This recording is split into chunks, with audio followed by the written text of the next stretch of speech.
Boa noite a todos. Espero que todos estejam muito bem, né, nessa noite de quarta-feira, que nós iniciamos mais um episódio do nosso Respondendo, né, uma atividade que a SBN tem proporcionado aí durante, né, esses anos, né, nós já passamos aí de 2 anos de atividade e hoje é um episódio muito legal, muito interessante.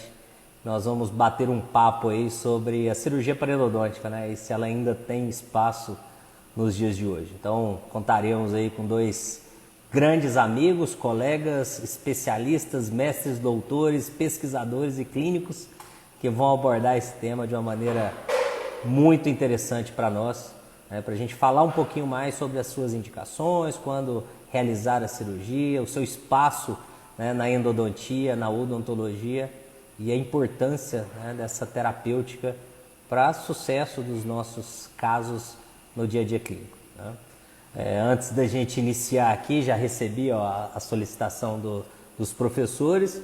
Queria só lembrá-los, amanhã nós temos virada de preço no Congresso da SBN. O lote promocional vai até amanhã à meia-noite. Vamos aproveitar, participar do Congresso da nossa sociedade. É o evento oficial da endodontia brasileira, acontece anualmente. É um evento extremamente democrático, porque nós podemos participar de forma presencial, podemos participar de forma virtual, né? Então não há desculpa para não estar lá, para não participar, para não fortalecer a endodontia brasileira, né? Então esse ano está repleto de novidades, foram colocados agora recente no site os hands-ons que nós teremos.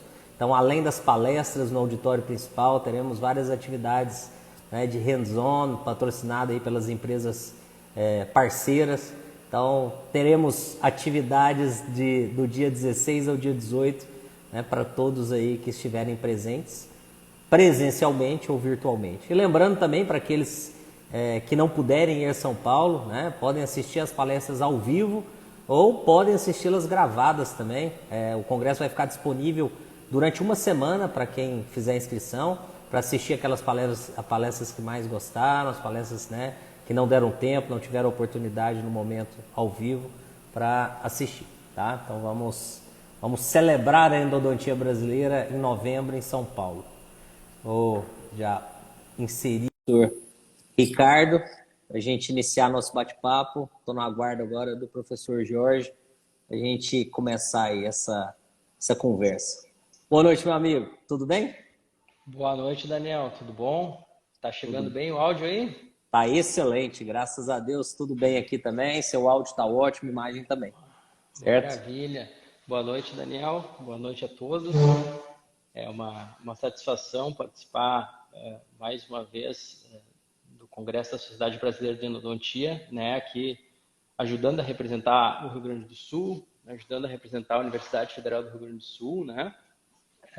Eu participo do SBN desde 2011, né? Então já faz uma longa data e agora, mais recentemente, dando algumas palestras nos eventos e participando agora dessas lives que esclarecem muito quem faz endodontia no dia a dia, não é? E é uma satisfação estar dividindo esse espaço contigo, Daniel, com o Jorge, que vai entrar em seguida, e aproveito para cumprimentar o nosso presidente, o professor Marco Antônio, que eu acho que entrou aí também. Então, é uma satisfação. Estou à disposição para que a gente possa debater e responder alguns questionamentos a respeito de cirurgia paraendodôntica, se de fato, né, ela ainda é aplicada hoje no nosso dia a dia clínico dentro da endodontia.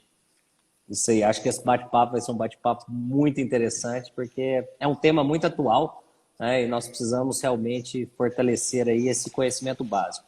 Mas antes do Jorge entrar, ele ainda não solicitou aqui, eu queria agradecê-lo, Ricardo, agradecer a disponibilidade de estar aqui conosco hoje, né? Conversei contigo, estive aí no Sul recentemente, logo que falei contigo, você prontamente aceitou participar desse bate-papo, que é uma ação que a SBN vem promovendo, né, de cunho também social, né, na ideia, na intenção de qualificar o endodontista, de levar uma informação qualificada, científica, com aplicabilidade clínica, para que a gente possa cada vez mais trabalhar uma endodontia pautada na ciência e que possamos cada vez mais oferecer tratamentos mais previsíveis, com maior chance de sucesso, né? Buscando as ferramentas corretas para o nosso dia a dia clínico, para o endodontista, para o clínico geral que faz endodontia, enfim, né? Buscando sempre o melhor para o nosso paciente. O professor Marco Ungaro sempre diz, e o nosso objetivo principal é esse mesmo, é promoção de saúde, promover saúde, né, em todos os níveis e todas as instâncias, desde a prevenção até a execução. E hoje nós vamos falar sobre o tratamento do insucesso, né? Então é um tema também bem interessante, que faz parte do dia a dia, principalmente do especialista, né, que lida com seus insucessos, mas também recebe muitos insucessos aí durante a sua prática clínica. Então fica aí o agradecimento, Ricardo, pela disponibilidade, tá? Passo a palavra para você, o Jorge entrou aqui, para que você faça já a sua apresentação e fale um pouquinho, né, sobre a sua atuação na endodontia e também sobre a cirurgia. Não, o que eu havia e gostaria de complementar, né, Daniel, a gente está usando hoje uma plataforma para discutir cirurgia endodôntica, parendodôntica, que é o Instagram, né? Boa noite, Jorge. Boa noite, tudo bem? Como vocês estão? Tudo bom, Daniel? Tudo bom, Ricardo? Boa noite. Tudo bem, prazer tê-lo aí. Só para Prazer, todo meu. complementar, Daniel, rapidamente, antes que tu faça a apresentação do professor Jorge, que hoje a gente está fazendo, né, uma discussão através de uma plataforma que se tornou talvez uma das principais ferramentas de marketing do dentista, do endodontista, né? E é comum a gente ver dentro dessa plataforma diversos casos radiograficamente muito bem executados, né? Onde parece que eventualmente só o Daniel, só o Ricardo, só o Jorge que obtém alguns fracassos endodônticos, né? Porque o que a gente vê aí são endodontias maravilhosas, que não dão errado, né? Mas vocês que estão nos prestigiando aqui, a gente sabe que uma parcela dos nossos tratamentos invariavelmente não vão dar certo, vamos dizer assim. E aí a gente tem que ter essas alternativas, e a gente vai discutir daqui a pouco, seja um retratamento não cirúrgico, seja uma abordagem cirúrgica, ou seja, eventualmente, uma extração, instalação de implantes, desde que isso seja muito o critério seja muito bem discutido, né, dentre as diferentes áreas e, sem dúvida nenhuma, junto com aquilo que o paciente tem de expectativa com relação ao tratamento dele, né? Essa tomada de decisão ela tem que ser informada e compartilhada. Mas a gente vai falar daqui a pouco. Vamos apresentar o Jorge. Perfeito, meu amigo. Jorge, muito obrigado, né, por sua disponibilidade de estar aqui conosco hoje, né? Também, como o Ricardo, você prontamente aceitou ao nosso contato e nós ficamos muito felizes de poder bater esse papo hoje aqui com vocês dois sobre um tema tão importante, tão atual, né, e tão rotineiro aí na prática clínica, que seria o tratamento do insucesso e uma das alternativas que nós temos. Então, agradeço imensamente a sua disponibilidade, em nome da sociedade, em nome dos endodontistas que aqui estão, e passo a palavra aí para você fazer uma breve apresentação. Eu que agradeço, Daniel, agradeço a comissão organizadora da Sociedade Brasileira de Endodontia em estar conversando sobre esse assunto. Eu sou suspeito, porque gosto muito desse assunto, de cirurgia parendodôntica, e é um assunto muito bacana. Para mim é um assunto que eu tento me aprofundar muito, não só na parte teórica, mas também na prática, a gente incentivar nossos alunos a fazerem cirurgia parendodôntica, né, a fazer tratamentos mais conservadores, a manutenção do dente na cavidade bucal. A gente vai discutir um pouco durante essa live sobre isso, mas eu agradeço de antemão, agradeço muito a participação do Ricardo, é um amigo querido que a gente tem. Eu estava conversando hoje com uma aluna minha, dizendo que ia ter a live, e eu digo, vai ter um professor do Rio Grande do Sul, né, um gaúcho e um cearense. Então, estamos lá, e o goiano está no meio, né? Então, você está lá, o cearense lá em cima, você está lá o gaúcho lá no sul e você está lá no centro-oeste, né? Isso é muito legal. Então, a gente agradece muito e isso é muito bom saber que a endodontia brasileira tem muita coisa a acrescentar, né? O Congresso da Sociedade Brasileira está vindo aí em novembro Então, quem estiver participando aqui, vendo essa live, vale o convite, tá? Participe desse congresso, seja presencial, seja online, vale muito a pena, tá certo? Realmente é o maior congresso científico da América Latina, tá certo? Só perde, na verdade, eu acho, para o americano e para o europeu, né? Então, eu acho que realmente é um momento muito bacana para que o endodontista possa estar participando, estar se atualizando, se reciclando, vendo o que a Sociedade Brasileira de Endodontia está fazendo em prol da endodontia brasileira. Então, isso é muito legal, certo? Então, realmente vale a pena e me coloco à disposição, tá certo? Para a gente discutir esse assunto. Muito bom. Jorge, você levantou um ponto que eu acho muito bacana, que é um dos objetivos principais da sociedade, que essa diretoria, o professor Marco e toda, né, a diretoria da SBM tem conseguido, que é essa democratização da sociedade, atingindo todas as regiões do nosso país. O congresso nesse formato que é presencial, mas também virtual, híbrido, ele consegue democratizar, né, a sua participação. Então, o último levantamento aí do evento tinham participantes de praticamente todos os estados. Acho que faltavam 2 estados só com representantes participando do evento. Né? E você colocou muito bem, estamos aqui no Nordeste, no Centro-Oeste, no Sul, né, conectados em prol da endodontia para bater um papo, falar sobre o tema, que é a pergunta, né? O Respondendo, ele sempre traz uma pergunta. E a pergunta principal nossa de hoje é: a cirurgia parodontica ainda tem espaço nos dias de hoje? Né? A gente ainda tem ela como opção terapêutica? E é isso que nós precisamos discutir. Então, para falar de cirurgia, para falar de tratamento de insucesso, nós precisamos entender primeiro as causas do fracasso. Né? O fracasso endodôntico ele tem várias causas, né? Etiologias diversas. E o endodontista ele precisa entender as principais causas do fracasso do primeiro tratamento endodôntico. E aí, Ricardo, eu já direciono para você depois na sequência complementação do Jorge, de uma maneira rápida, objetiva, quais seriam essas principais causas do insucesso, do fracasso do tratamento endodôntico?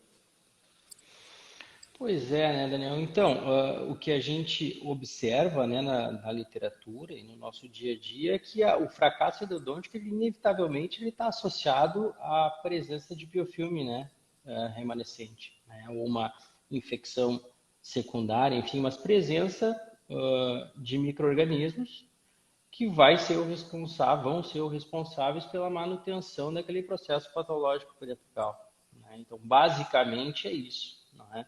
E então, nesse sentido, a gente tem a alternativa de fazer uma nova abordagem não cirúrgica ou uma abordagem cirúrgica que a gente vai discutir, mas não só isso, não simplesmente lá o Ricardo fez um tratamento endodôntico que tecnicamente foi bem executado, ou o Jorge fez um tratamento bem executado, mas tem algumas situações em que, mesmo bem executado, a gente tem, além de uma microbiota no interior do sistema de canais, uma pequena parcela dos casos, presença de biofilme também extraradicular, né? Que inevitavelmente a gente não consegue atingir através de um tratamento endodôntico convencional, por exemplo. Né? E além disso, né, Jorge, algumas situações, por exemplo, que a gente pode, né, vir a fracassar, são situações que a gente já sabe que comprometem, né, o resultado final do tratamento endodôntico. E a gente fala principalmente de alguns acidentes, por exemplo, transoperatórios. Eventualmente, fratura de instrumentos, onde a gente vai ter a presença de contaminação no interior do sistema de canais, a gente vai ter eventualmente desvios ou perfurações apicais ou dilacerações apicais que a gente eventualmente não consegue acessar, mas basicamente a presença de micro-organismos que não foram reduzidos a tal ponto que o organismo consiga fazer o reparo daquela lesão. Então, a gente vai dependendo dessas situações, né? A gente vai ter uma taxa de sucesso do tratamento endodôntico. Vamos lá, depende do que a gente vai considerar como referência, mas que de 80% a 95% dos casos, dependendo da condição pulpar, dependendo da extensão da lesão, né? Da qualidade da obturação, que é um fator importante também. Né? Então, a gente vai estar dentro dessa faixa, vamos lá, de 80% a 95%. Então, a cada 10 casos que a gente trata, talvez de 1 a 2, a gente pode se deparar com a necessidade de uma reintervenção endodôntica, né?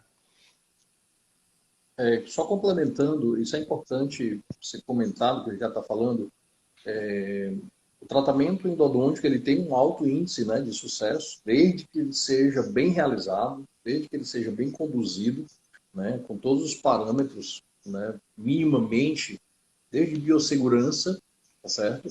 E aí, por falar em biossegurança, a gente está com um caso aqui no Ceará de um paciente que foi feito um tratamento endodôntico numa clínica que a gente ficou sabendo que ela não tem o costume de até de esterilizar material, olha que ponto chegou. E não é só aqui no Ceará, né? Várias clínicas no Brasil apresentam essa situação. E esse paciente ele acabou evoluindo para uma infecção muito grave, né? E esse paciente foi para a UTI, ele desenvolveu uma angina de Ludwig, acabou culminando com uma faceite necrosante. Então, assim, uma situação muito difícil, onde a gente precisa pensar em realmente como que a gente está fazendo os nossos tratamentos, como é que estão sendo feitos os tratamentos por aí. Então, é algo que a gente precisa levar em consideração. O paciente, ele precisa ser feito não somente o tratamento endodôntico, tá certo? Mas pensar sempre na biossegurança, isso é básico, tá certo? Ah, professor, mas isso é básico, mas tem muita gente que não está fazendo isso. Por isso que eu estou levantando em consideração isso. Depois eu vou mostrar o caso para vocês, eu acho que a gente pode até discutir sobre isso. Mas o tratamento endodôntico ele tem uma possibilidade, sim, de um índice de sucesso interessante, desde que seja feito, né, sob critérios mínimos, né, desde a biossegurança até a própria técnica. Tá? Não vamos entrar aqui em dilemas, né, de técnica e tal, de substância química, né, de preparo, mas isso é importante ser pensado, principalmente o caso que não dá certo, vai para um retratamento primeiro, né? E o caso que não consegue ser retratado, aí sim é que vai para a cirurgia parodontológica. A gente precisa entender que é uma sequência, eu sempre falo para os alunos, é uma terapia endodôntica que inclui desde o tratamento, retratamento, até a própria cirurgia parodontológica. Faz parte do nosso arsenal de procedimentos, né? Então isso daí é importante. Então a gente precisa saber indicar, precisa saber quando indicar a cirurgia, e precisa saber realmente realizar esse procedimento, né? Então isso é muito bacana. Perfeito, Jorge. Você tocou exatamente no ponto hoje da nossa live, né? Hoje nós temos como opções terapêuticas para o fracasso endodôntico a reintervenção não cirúrgica, a reintervenção cirúrgica, inclusive a exodontia, instalação de implantes.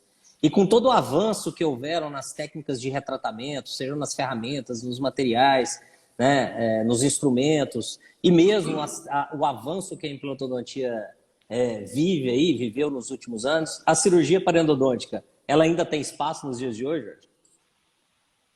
Olha, eu acho que ela tem espaço demais, principalmente em 2019, Daniel, existe um congresso europeu de osso-integração.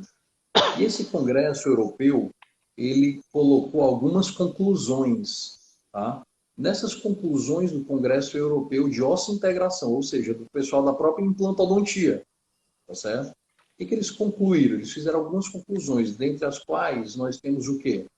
Eles colocaram o seguinte: a longevidade dos futuros implantes foi estimada entre 20 e 10 anos. O pessoal da implante está falando isso. Eles colocaram que haverá um aumento da incidência de perimplantite. As pessoas colocam que o implante vai substituir o dente, que o implante é melhor do que o dente, né? Ah, não, extrai o dente e coloca o implante, vai ser bem melhor. E o pessoal da implantodontia está começando a perceber que não é bem assim, tá? O implante ele é interessante para dentes perdidos, para dentes que não conseguem ser reabilitados, tá? Outra conclusão dessa Associação Europeia de Osso-Integração foi que eles pediram para que medidas conservadoras pudessem ser tomadas para que a dentição natural fosse mantida. Ou seja, quanto mais faz, maior a chance de insucesso. Então nós temos a faca e o queijo da mão. Nosso objetivo é fazer com que a nossa especialidade possa salvar dentes. A gente precisa manter o dente na boca o máximo de tempo possível. O próprio pessoal do implante está pedindo isso. mantenha o dente na boca, mantenha o dente natural. Se o tratamento endodôntico não deu certo, faz o retratamento. Se o retratamento não deu certo, faz a cirurgia parodontológica, mas posterga a perda dentária. Principalmente sabendo que o implante vai durar entre 10, 15, 20, 30 anos. Se uma pessoa tem 20 anos e ela coloca um implante, provavelmente será que com 50 anos ela ainda vai ter esse implante? Está entendendo? Então é algo que assim, nosso objetivo é tentar também postergar o máximo possível a perda dentária. Então, eu vejo que realmente a gente tem hoje sim uma possibilidade gigantesca, né, de manter dentes na boca. A cirurgia parodontológica, o objetivo principal é esse, né? Então, eu acho que tem ainda espaço demais. E só complementando, né, Daniel e Jorge, especialmente quando se fala de regiões estéticas, né? Sim, Implante em região estética é um desafio, né? É um desafio.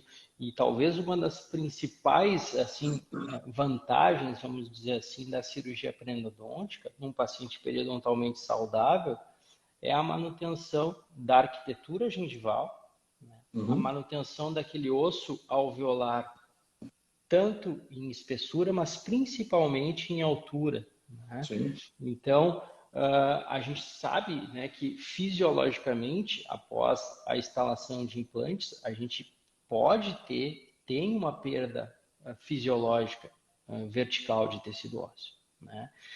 E essa perda ela é acelerada se o paciente não tem um bom controle de biofilme, né? sim. Então, da mesma forma como acontece, né, com a periodontite, né, perda de tecido de suporte, vai haver essa perda quando da instalação de implantes e o paciente não ter uma boa higienização, vamos assim dizer, né? Ele pode desenvolver um processo inflamatório contíguo a esse implante e ter perda de estrutura óssea. E isso é preocupante em qualquer região da boca, especialmente em regiões estéticas, onde às vezes a gente vê essa banalização, essa necessidade, assim, não sei se comercial, mas essa necessidade de se propor a instalação de implantes e abrir mão da manutenção de alguns dentes que eventualmente poderiam ser mantidos, ser salvos, né?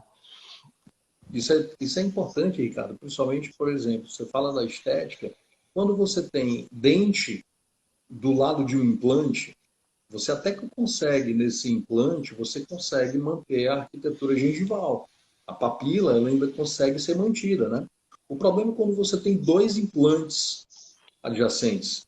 Então, você tem um implante vizinho ao outro, por exemplo, o dente 21 e o dente 11, dificilmente você vai conseguir manter durante muito tempo essa papila entre os dois implantes. Mesmo você colocando um implante ponimorse, mesmo você colocando qualquer tipo de possibilidade reabilitadora, vai ficar muito difícil você manter a longo prazo esse implante.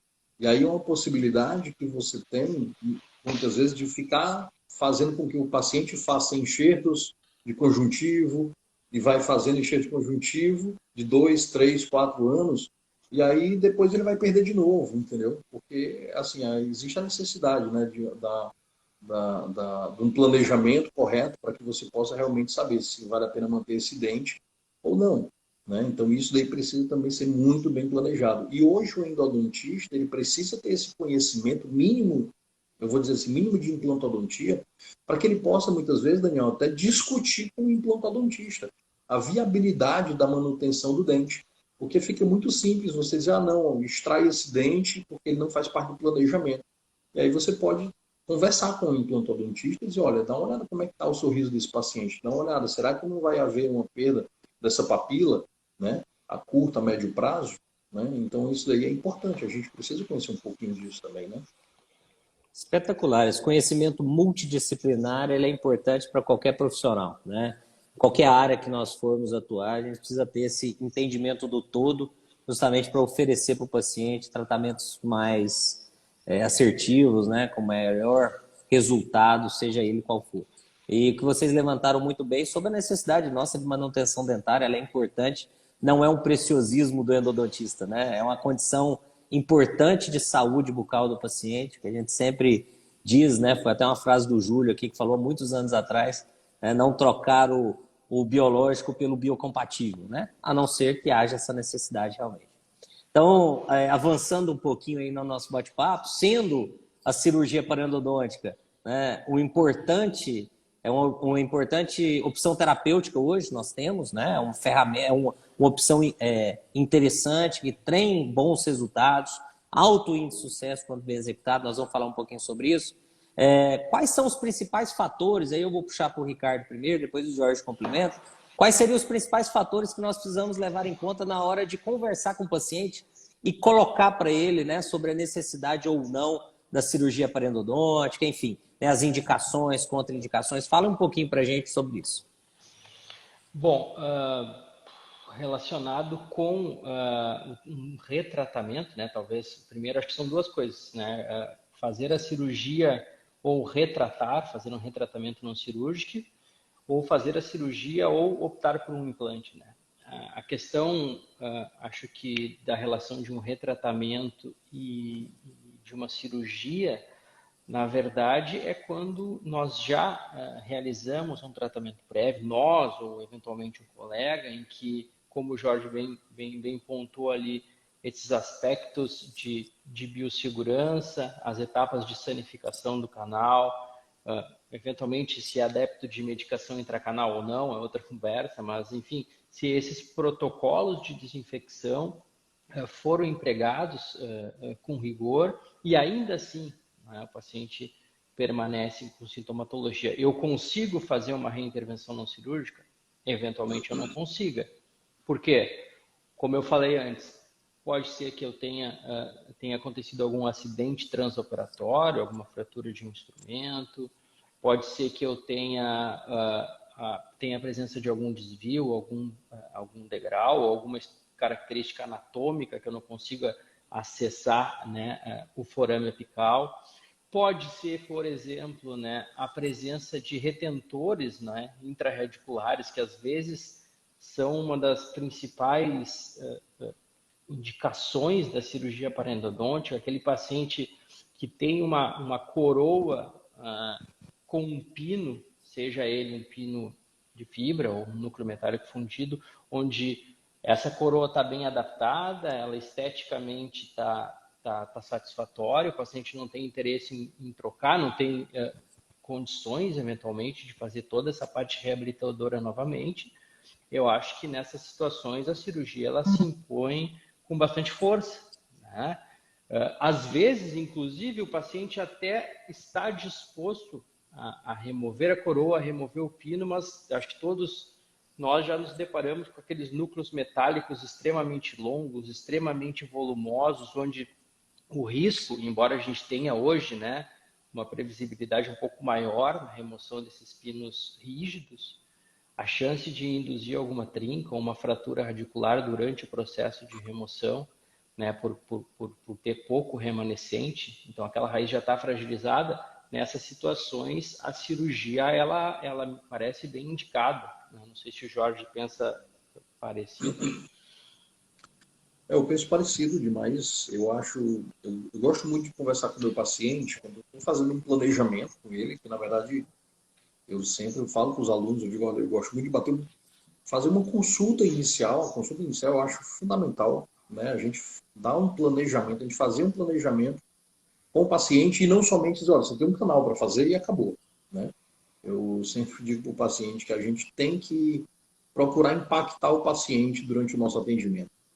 Tem que procurar criar vínculo com o paciente.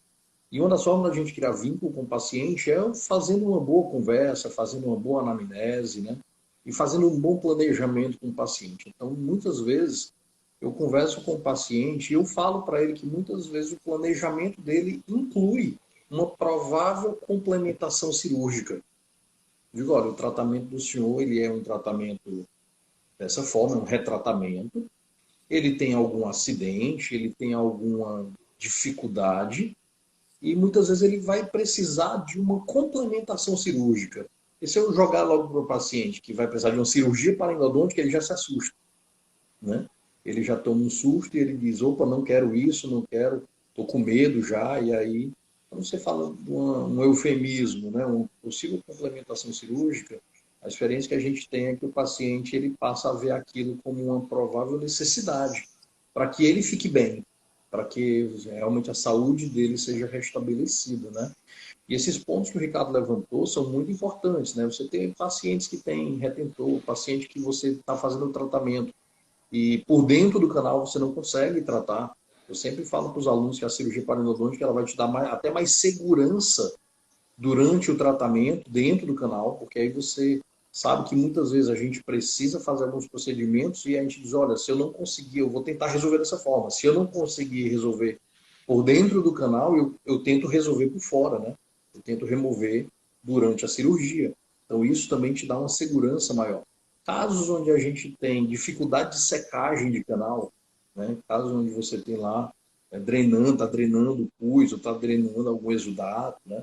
Então, isso é muito interessante. A gente até publicou um caso no Journal of Endodontics, bem bonito, com a participação do professor Siqueira, o professor Ricucci, que mostra um biofilme extraradicular que estava presente e aí não permitia, né, a secagem do canal. Então, esses casos deixam o endodontista muito inseguro, muitas vezes, né? Diz, cara, já fiz tudo, já joguei medicação intracanal, já instrumentei no -1, no 0, no +1, no +10, e não resolve nada, né? Então, são coisas que realmente deixam você um pouco mais inseguro. E aí você, ó, então eu não vou conseguir resolver por dentro do canal, eu vou resolver por via cirúrgica, né? Então, são realmente possibilidades bem interessantes que a gente tem.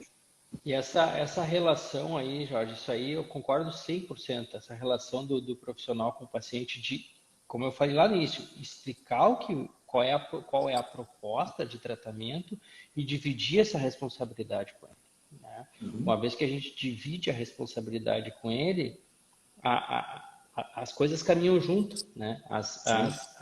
Os desvios de rota que eventualmente vão ser precisos nessas situações vão ser trilhados assim juntos, né? O profissional e o paciente. Tem um colega aqui que comenta aqui na faculdade que aquela história de que quem fala antes explica, né? Quem fala depois dá desculpa, né?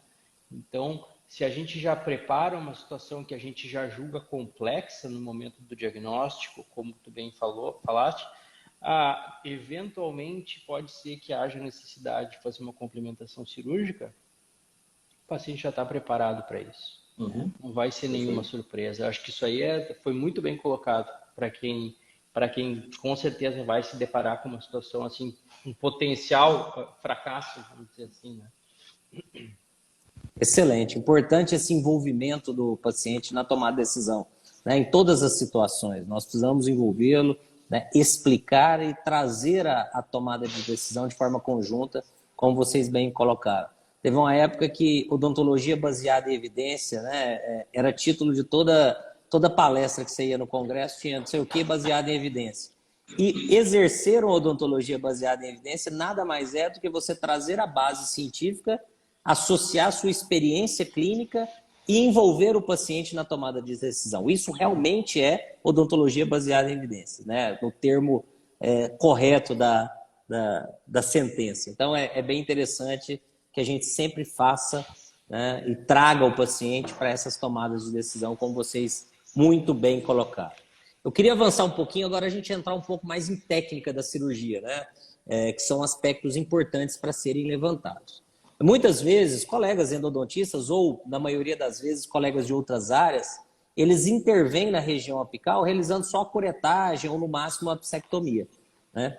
Então, eu queria, Jorge, aí vou direcionar inicialmente para você, que você falasse um pouquinho sobre a diferença da cirurgia parendodôntica, realmente, que o endodontista realiza, e por que esses passos que nós realizamos, eles podem ou eles aumentam o índice de sucesso da cirurgia.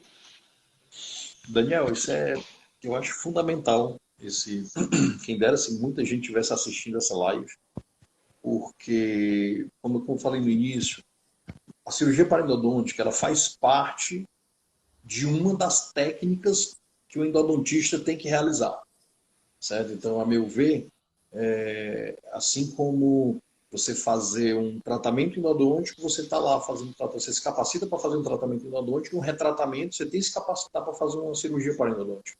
tá? É um procedimento que nós não podemos deixar outra especialidade realizar, tá certo? Eu sempre digo para os meus alunos, olha, aprendam, porque se você não aprender, vai ter outro que vai fazer. E se você não faz, vai ter outro que vai fazer. Só que essa outra especialidade, outras especialidades, não vão ter o cuidado que nós temos. Então, isso daí é importante ser observado. Eu tenho alguns casos já reoperados, que foram operados por colegas de outras especialidades, tá certo? E que eles não tiveram cuidados, né, básicos hoje para o endodontista, que durante a cirurgia, e a cirurgia deles a cirurgia não teve êxito, né, não tiveram êxito.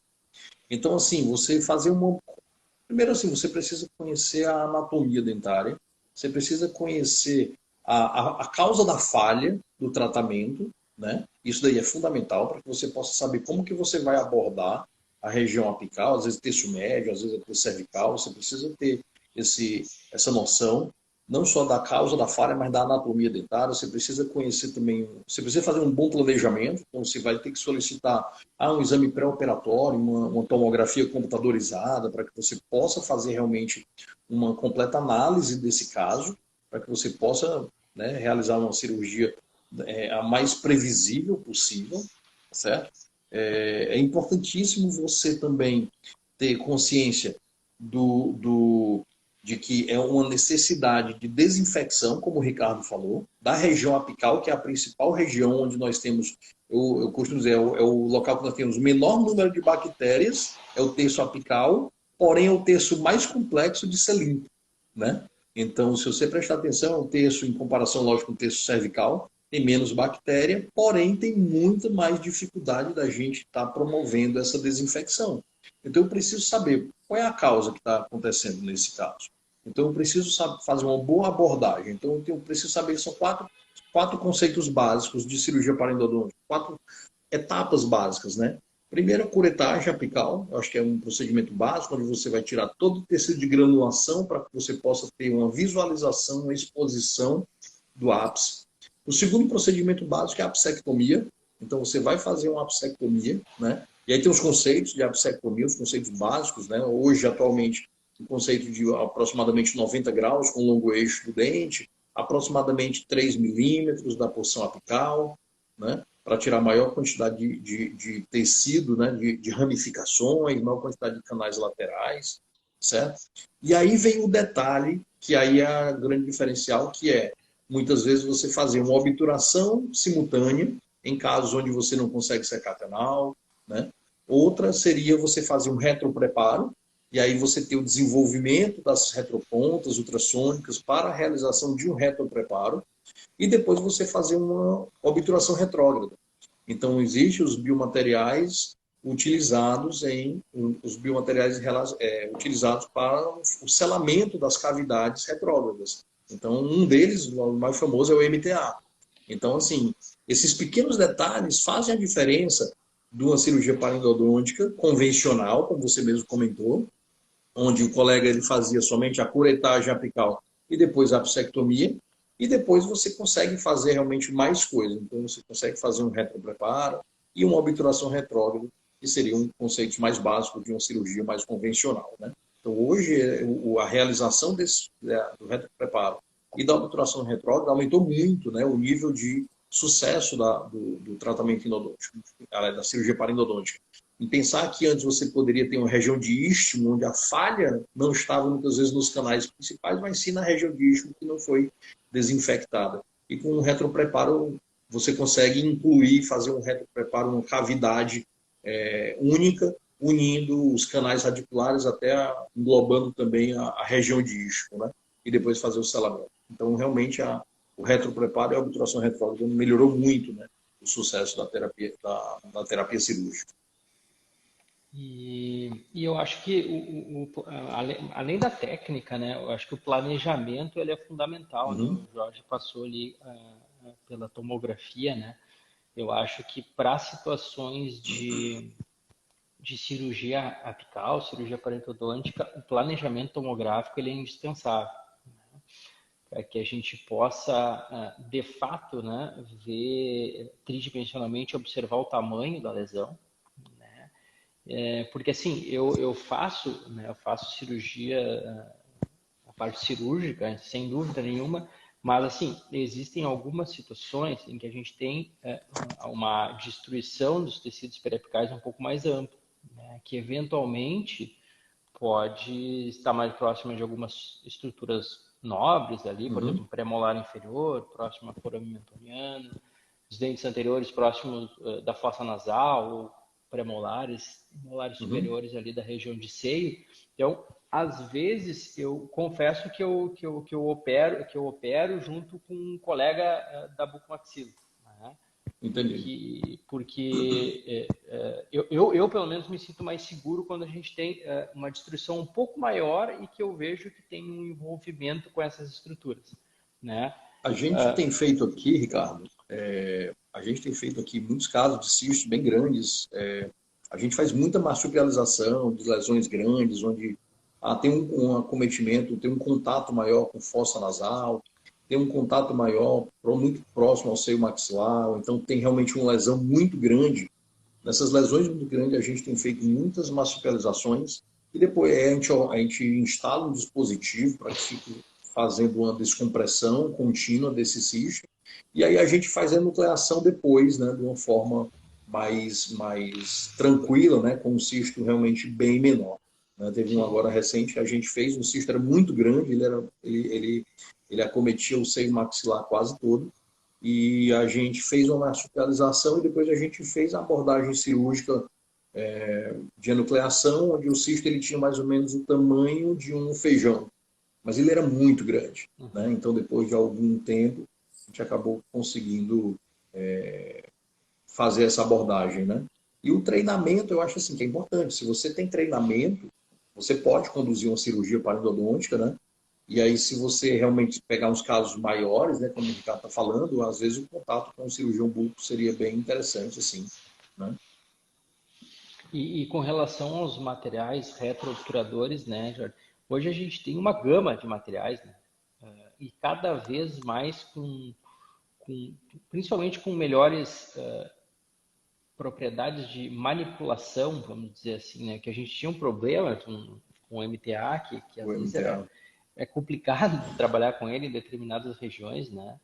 E mais recentemente a gente tem esses materiais reparadores com muito mais facilidade de manipulação, de inserção naquela retrocavidade, né?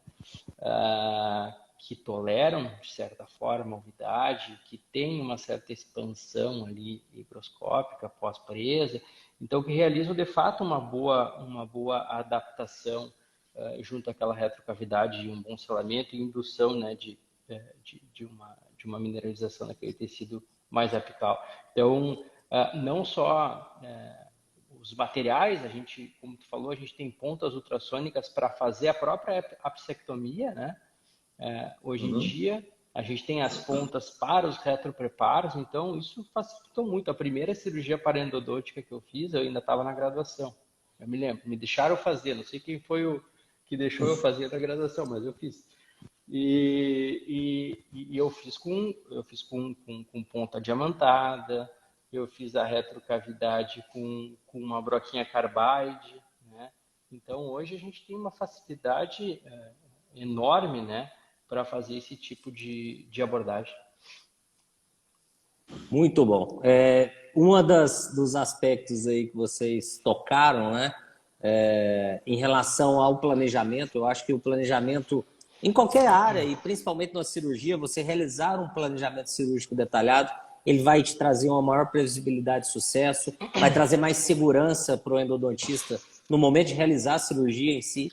Né? Então, eu queria que vocês destacassem de forma objetiva, vocês já passaram um pouco sobre isso, mas quais os aspectos ou os pontos que vocês consideram fundamentais durante o planejamento da cirurgia? Vou começar com o Ricardo e depois o Jorge complementa. No planejamento, o primeiro ponto, de fato, é a gente tentar identificar qual a causa, né? Se realmente é uma infecção persistente. Recentemente, a gente operou aqui um paciente na especialização que ele apresentava uma trinca dos últimos 2, 3 milímetros apicais, né? Então, diagnosticado através do exame tomográfico, então, dentro do planejamento, naquele sentido que o Jorge falou, na média, né, a gente faz uma apsectomia em 3 milímetros. Nessa situação do paciente, a gente teve que estender um pouquinho mais para englobar essa linha de fratura, né? Então, assim, basicamente entender o que está acontecendo, o que está causando aquela manutenção daquele aquele estado inflamatório apical. E outra questão importante, né, é a gente ponderar a situação periodontal do paciente, né? Quanto esse dente tem de inserção, por exemplo, né? Às vezes a gente pensa na possibilidade de uma cirurgia parodontológica, mas aquele dente já não tem uma inserção radicular que nos permita fazer essa abordagem, né? Porque a gente vai precisar, na maioria das vezes, fazer essa secção do ápice, e aí a gente vai diminuir ainda mais, né, essa inserção. Daqui a pouco o paciente periodontal não controlado, sem dúvida nenhuma, né, talvez não, a gente deve controlar essa situação, né, mas diante do planejamento são essas estratégias que a gente tem que atentar, né. O Jorge falou de técnica, né, a tomografia nos dá uma boa dimensão da extensão da lesão, como eu falei. É importante a gente planejar o nosso retalho, isso é fundamental, especialmente quando a gente fala em áreas estéticas, né? De modo que esse retalho, a gente tenha margem de segurança mesialmente e distalmente aquela loja óssea que a gente vai abrir ou que já está fenestrada, né? Aquela cortical vestibular normalmente. Eu tenho que, no meu retalho, englobar esse defeito ósseo. Então, isso também é fundamental e, às vezes, pode trazer alguns, assim, dissabores quando a gente não observa esses detalhes aí. Não sei se o Jorge quer complementar. Perfeito. Nesse sentido. Perfeito, concordo. Total, Ricardo foi muito feliz na fala. Principalmente quando ele relaciona a causa, né? Então, o planejamento de cirurgia parodontítica, você primeiro precisa compreender qual é a causa, o que está acontecendo aquela falha no tratamento, e outra para que você possa saber se esse dente tem viabilidade pós-cirúrgica, tá? Por exemplo, você tem um dente com pouco suporte periodontal, como o Ricardo fez, como o Ricardo falou. Eu já operei dente pequeno, dente com ápice aberto, onde eu tentei fazer a obturação, fazer aquele plug apical com MTA, e aí não ficou legal, e eu disse, não, vou fazer cirurgia. Eu fiz cirurgia, o dente já era muito curto, e eu ainda disse, não, vou fazer uma apsectomia muito, muito pequena, coisa de 1 milímetro somente, só para fazer uma apicoplastia. E o que aconteceu foi que a paciente, com um ano, acho que, de acompanhamento, ela acabou fraturando o dente. Então, assim, na verdade, foi uma indicação errada da cirurgia parodontítica. Lógico que a gente tenta manter o máximo possível o dente, né? Mas a possibilidade de você avaliar se esse dente tem condições de ficar ainda na cavidade bucal é importantíssima.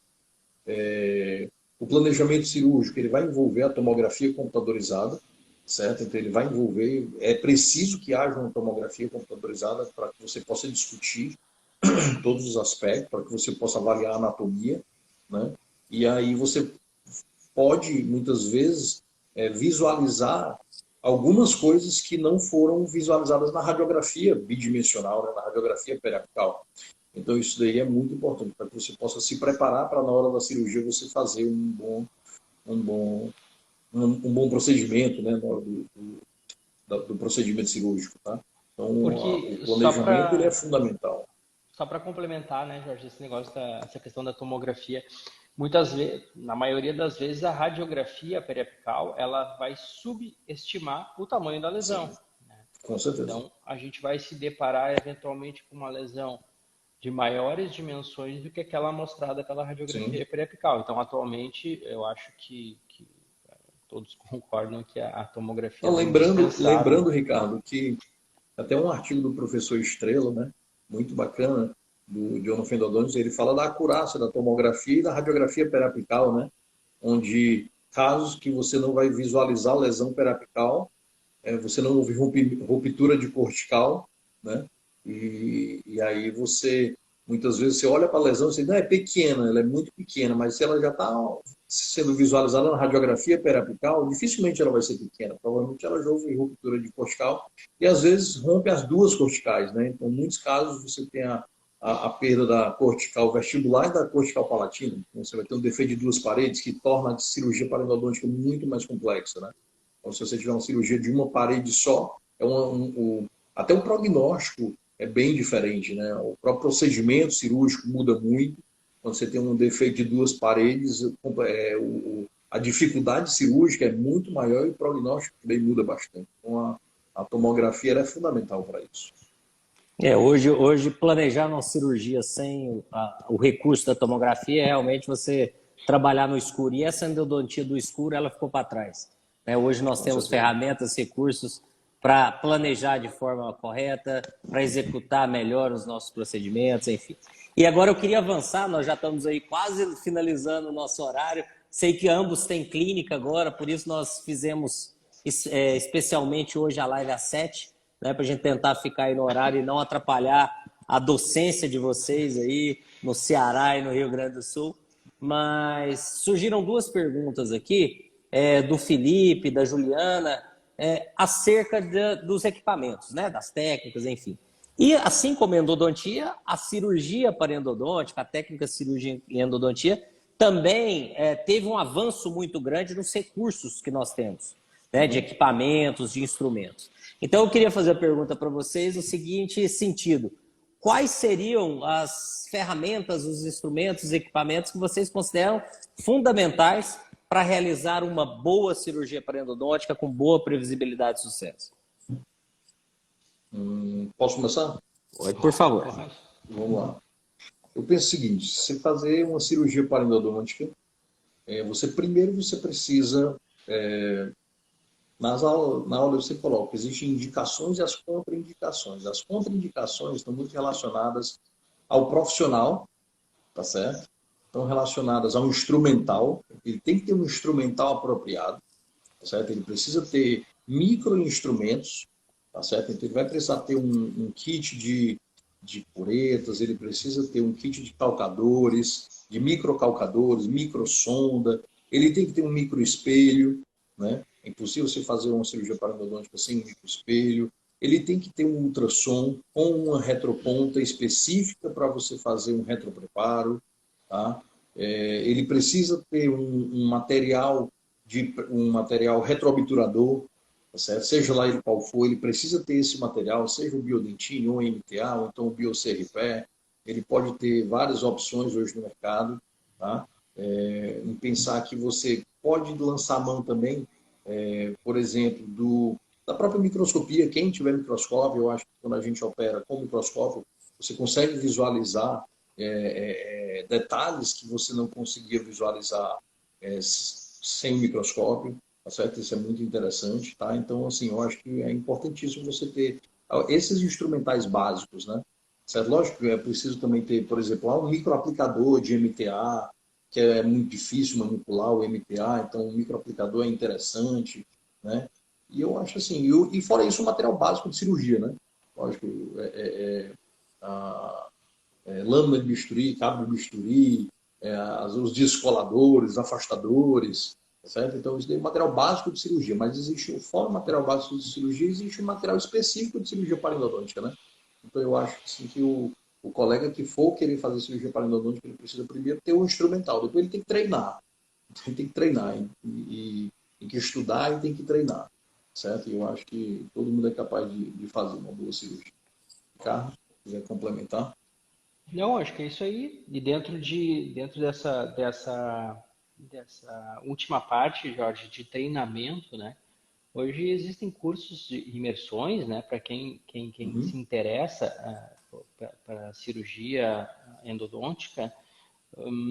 Daqui a pouco, nos primeiros casos, aquela alternativa que eu falei de fazer com um colega da cirurgia bucomaxilofacial ou eventualmente um colega endodontista já com experiência, né, dentro da cirurgia endodôntica, para que, né, pouco a pouco possa ficando a par, né, da rotina cirúrgica, dos instrumentais bem colocados pelo Jorge, que são indispensáveis, né? E basicamente acho que é isso. Não tem, Eu acho, Ricardo, inclusive, viu, Daniel, eu penso muito, a gente conversa muito com os colegas, né, com professores, e hoje nós, como endodontistas e formadores de opinião, coordenadores de cursos de especialização que somos, eu acho que os cursos de especialização, eles têm que formar o especialista hoje, quem dera se a gente tivesse mais tempo de especialização, né, dos cursos, mas eu acho como uma atividade obrigatória. Tá? Eu acho que deveria ter uma atividade obrigatória de uma parte cirúrgica. Tem que ter um hands-on, tem que ter uma cirurgia demonstrativa, tem que ser incentivado para que os alunos de especialização, os futuros endodontistas, possam ter essa vivência cirúrgica. Tá? Então, eu penso dessa forma nos nossos cursos. A gente tenta fazer com que os alunos façam cirurgia, a gente tem hands-ons de cirurgia parodontológica. Eu acho que faz parte da formação do profissional como endodontista. Né? Nós aqui na Universidade Federal do Rio Grande do Sul, no curso de pós-graduação ali na especialização, nós trabalhamos da mesma forma, Jorge. A gente tenta implementar na rotina deles com cirurgias demonstrativas, com hands-on, mas assim, às vezes a maioria, eu diria, não tem interesse na parte cirúrgica, não gosta muito dessa parte do sangue, enfim, mas eu acho que tem que ser oferecido. Né? Se vai querer fazer depois, é uma outra conversa. Mas apresentar as indicações, tudo isso que a gente está discutindo, as indicações, as técnicas, quando fazer, quando não fazer, o que precisa para planejar, qual é o instrumental necessário, prognóstico, material retrovirador, isso tem que ser apresentado para o aluno. Né? Se ele vai fazer lá na frente, é outra conversa, mas é fundamental que os cursos Lato Sensu ofereçam essa informação para o aluno. Com certeza, isso é uma formação básica do especialista, né? Pelo menos entender as indicações, como é executada a técnica, enfim. E aqueles que caminham, né, e que agregam esse conhecimento, essa habilidade, com certeza se formam especialistas melhores, porque eles oferecem ao seu paciente mais opções terapêuticas, né, que podem resolver, devolver saúde e ajudar o paciente na sua necessidade ali, seja qual for. Então, eu concordo com vocês em gênero, número e grau em relação a isso. Estamos aí nos nossos últimos minutos, então eu tinha um monte de coisa para conversar com vocês, mas quando estamos com pessoas tão competentes, que conhecem do assunto, o bate-papo flui muito rápido e, infelizmente, nosso tempo já está se esgotando. Então, antes de encerrar, vou passar a palavra aí para vocês, a gente fazer as considerações finais, eu queria só relembrar o pessoal que está assistindo que amanhã nós temos virada de lote promocional no Congresso da SP Endo, então vamos participar, vamos fortalecer a endodontia brasileira, participe presencialmente, participe virtualmente. As inscrições de trabalhos também foram adiadas até amanhã, então quem não conseguiu submeter o seu resumo, seja um trabalho científico, um trabalho clínico, né, um caso clínico, um trabalho de pesquisa, submeta, porque você pode apresentar também presencialmente ou de forma online. Se não der para ir a São Paulo, você pode apresentar no formato virtual o seu trabalho. Então, não deixe de participar. Como eu sempre digo, não tem desculpa para não participar do Congresso Anual da Sociedade Brasileira de Endodontia, o congresso oficial da nossa endodontia. Então, quem gosta, quem ama endodontia, quem vive endodontia, tem que participar desse evento. Esse evento, esse ano, será em São Paulo, 16 a 18 de novembro. E já vou dar o spoiler, ano que vem nós já temos o nosso presidente aqui, né, na sala de bate-papo, e aí já puxa esse gancho, né, Jorge? Você vai ser o presidente da próximo congresso da nossa sociedade aí em Fortaleza. Tenho certeza que vai ser mais uma vez um sucesso total. Então fica também aqui já o agradecimento de nós endodontistas por você aceitar essa empreita, né, e sediar mais uma vez aí em Fortaleza um congresso que é tão importante para a endodontia brasileira. Tá? Então, eu que agradeço, Daniel. Eu que agradeço o convite do professor Marco Antônio Graduardo, do professor Júlio Gavini, de você, Daniel, em jogar esse desafio, que para a gente vai ser um prazer imenso a gente estar colaborando. Então, em 2023, já teremos o próximo congresso da Sociedade Brasileira de Endodontia em Fortaleza, no Ceará. Então, novidades vêm por aí. Quem quiser vir, passear um pouco, pegar um sol e ir aprendendo odontia, lógico, certo? Fica o convite e a gente torce para que seja um excelente evento. A gente conta com vocês, conta com a participação em peso dos endodontistas, dos acadêmicos, da classe odontológica como um todo. Tá? Então vai ser muito legal. E vale incentivo, né, participar desse congresso de São Paulo. Esse congresso de São Paulo também vai ser fantástico, tá certo? Então, agradeço demais a todos. Pô, nós que agradecemos aí você aceitar a empreitada, né? E agora eu queria também agradecê-los, né, Ricardo, Jorge, por esse bate-papo incrível, né, com muita ciência, com muito conhecimento clínico, muita informação relevante para o endodontista. Essa nossa live ela fica sempre gravada, disponível para quem quiser assistir a qualquer momento, não só aqui no Instagram, como nos canais de podcast da sociedade.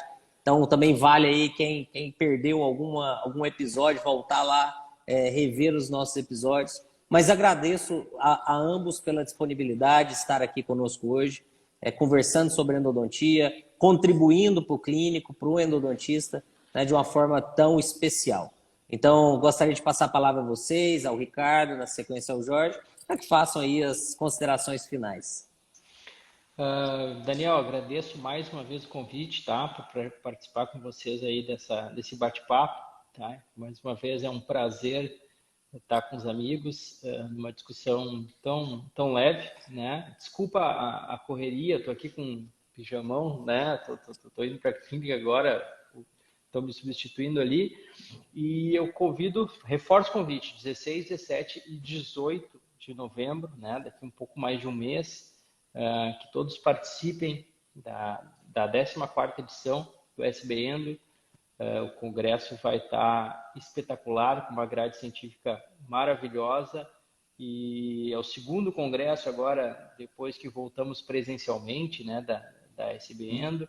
Então, além de poder apresentar trabalho, poder assistir palestras, participar da feira comercial, muito bom rever os amigos e participar dessas conversas descompromissadas nos coffee breaks. Então é sempre um prazer revê-los. Deixo meu abraço aqui ao professor Marco Antônio Húngaro Duarte, e em breve a gente se vê lá na metade de novembro. Aproveitem aí que está virando lote amanhã, né, Daniel? Então, exatamente, todo mundo quem não se inscreveu, aproveita para se inscrever, que amanhã está virando lote e o dia 16, 17 e 18 está chegando. Tá bom? Muito obrigado, pessoal, pelo convite. Eu faço das minhas palavras as palavras do professor Ricardo. É um prazer imenso estar aqui, é um prazer imenso estar colaborando com a Sociedade Brasileira de Endodontia, que realmente engrandece muito a nossa especialidade, tá certo? Com vários aspectos, né? Dentre eles o Congresso, tá certo? Então é importante lembrar disso, que a sociedade ela representa a endodontia brasileira, não só aqui no Brasil, mas representa no mundo. Então isso é muito legal, a gente ter realmente a nossa especialidade representada no mundo todo. Como eu comentei antes, o nosso congresso é o maior congresso, o Congresso da Sociedade é o maior congresso científico da América Latina. Então a gente tem um congresso de altíssimo nível realizado aqui no Brasil. Então aproveitem, quem quiser se atualizar, quem quiser ver materiais, tem uma feira muito interessante, uma feira comercial, vários produtos são vendidos lá, tá certo? As pessoas vão ter contato com professores de várias escolas, né, do Brasil inteiro, uma confraternização da endodontia brasileira. Então, o congresso ele é muito impactante para quem participa dele, porque realmente ele colabora muito com a formação do endodontista, tá? Então, convido a todos que possam participar desse congresso, vai ser muito bacana, tá? Aproveitem muito. A gente se vê, eu vou estar lá em São Paulo, então aproveitem, né? A gente se encontra e bate um papo, tá certo? Rever os amigos, isso é muito legal, tá certo? E aí agradecer realmente a live, agradecer ao Ricardo, é um amigo querido que a gente tem sempre de uma forma muito cortês, como a gente se encontra nas bancas, né, Ricardo? Nas bancas online, né? Presencial. O Daniel também é um amigo querido que tem. E a gente fica muito feliz de estar unindo a endodontia brasileira. Tá? Eu estou aqui no Ceará, o outro está lá no Rio Grande do Sul, o outro está em Goiânia. Então, é uma situação onde isso é muito bacana. Tá? Então, a gente só tem realmente a agradecer à sociedade, o professor Marco Antônio Duarte, o professor Júlio Gavini, estão fazendo um trabalho realmente brilhante, tá? Então a gente agradece demais e falar que vocês, quem tiver se inscrevendo agora vai ter desconto, não é isso, Daniel? Vai ter um cupom de desconto, tá certo? Para o congresso aí da SBN. Então aproveite, pessoal. Eu acho que vale muito a pena você participar desse evento, tá certo? O professor Perfeito. Marco falou que vai ter 15% ali, ó, Daniel. Ele colocou agora. Colocou, opa, se o Colocou, chefe eu vi falou, aqui. a água parou. 15% ele falou. Excelente, muito bom. Nós vamos publicar então esse desconto aí do professor Marco no Instagram. Pessoal, muito obrigado mais uma vez, um excelente trabalho aí para vocês e nos vemos em breve em São Paulo para confraternizar a endodontia brasileira. Fiquem com Deus, Na hora. até a próxima. Um abraço. Tchau, tchau. Boa noite. Boa noite.